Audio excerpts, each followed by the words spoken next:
నిజాంపేట మండల కేంద్రంలోని హనుమాన్ దేవాలయంలో శుక్రవారం గ్రామ మహిళల ఆధ్వర్యంలో 6500 పార్థివ లింగాలను తయారు చేసి అమ్మవారి రూపంలో ప్రదర్శించారు. ఈ సందర్భంగా మాట్లాడుతూ సిద్దిపేట జిల్లా బోంపల్ల గ్రామానికి చెందిన జయరాములు కాశీ నుండి తీసుకువచ్చిన పుట్టమన్ను మా గ్రామానికి పంపించడంతో వారం రోజుల నుండి గ్రామ మహిళలందరూ పార్థివ శివలింగాలను తయారు చేశామన్నారు. ఈ పార్థివ లింగాలను కాశీలోని విశ్వనాథ సేవలో ప్రత్యేక పూజలు చేశారని పేర్కొన్నారు.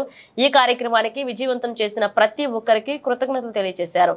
ఈ కార్యక్రమంలో తాజా మాజీ ఎంపీటీసీ లహరిరెడ్డి, జ్యోతి, చికోటి వినోద తదితరులు పాల్గొన్నారు.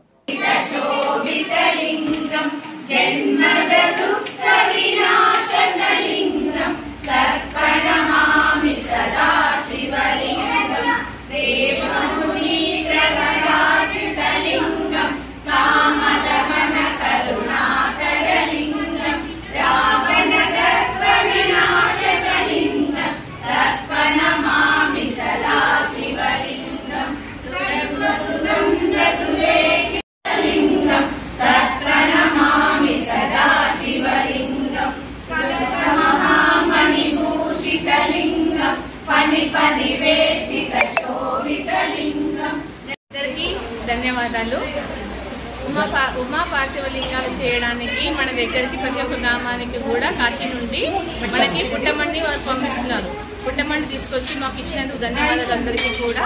మేము ఇక్కడ నిజాంపేట వాస్తవులు అందరం కలిసి, మహిళా మండలం అందరం కలిసి కూడా ఇక్కడ పార్థివ లింగాలు చేశాము. గత వారం రోజుల నుంచి అట్లా చెప్తే లింగం